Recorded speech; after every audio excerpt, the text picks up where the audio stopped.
एक प्रश्न मला वारंवार येतो, तुम्हाला एवढ्या मेडिसिन माहिती आहे, मग तुम्ही काऊन 40-50 बकऱ्या करीत नाही, तुम्ही काऊन 100-1 बकऱ्या करीत नाही? आणि एक प्रश्न असाही येतो की सक्सेसफुल फार्मची नेमकं व्याख्या काय?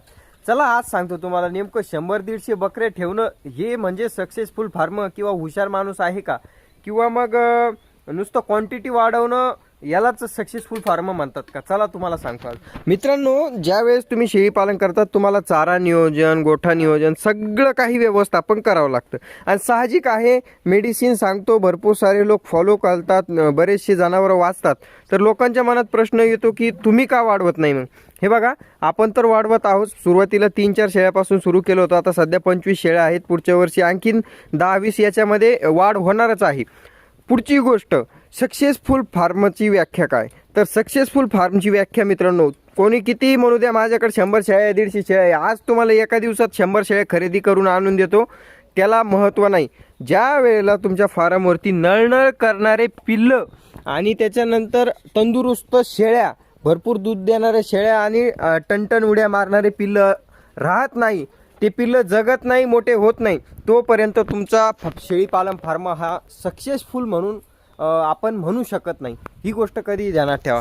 जोपर्यंत तुमच्या फार्मवरती अशी 4-4 किलोची पिल्लं दुसऱ्या दिवशी तयार होत नाही, तोपर्यंत तुम्ही म्हणायचं नाही की माझा शेळीपालन फार्म सक्सेस झाला. जोपर्यंत तुमची शेळी अशी एका टायमाला 1.5 लिटर दूध देत नाही, तोपर्यंत तुम्ही म्हणायचं नाही की आमचा शेळीपालन फार्म सक्सेसफुल झाला.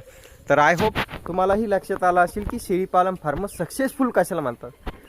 एकदम नळनळ करणारं पिल्लू, ज्याला रोग आला तर तो रोगातून क्लिअर झालं पाहिजे, असे फार्म त्याला तुम्ही सक्सेसफुल म्हणू शकतात. नुसतं 1 कोटी 1.5 कोटी रुपयाचं शेड बांधून कोणी असं म्हणू नये की याचं शेळीपालन सक्सेस आहे. हो, सक्सेसफुल झाल्यानंतर वाढवू शकता, शेड करू बी शकता, परंतु मेन मुद्दा आहे तुमच्या फार्मवरती असलेले नळनळ करणारे पिल्लं तुम्हाला तुमच्या फार्मला सक्सेसफुल बनवत असतात. धन्यवाद. आणि बाकी आपले क्वांटिटी वाढवणं चालूच आहे. लक्ष राहू द्या, फॉलो करून घ्या. तुम्हाला येणाऱ्या काळात सक्सेसफुल फार्म आपलासुद्धा दिसेल. म्हणजे आपलं विकसनशील आहे, विकसित अजून एवढा म्हणजे आता मी करतोय दमादमानं. धन्यवाद.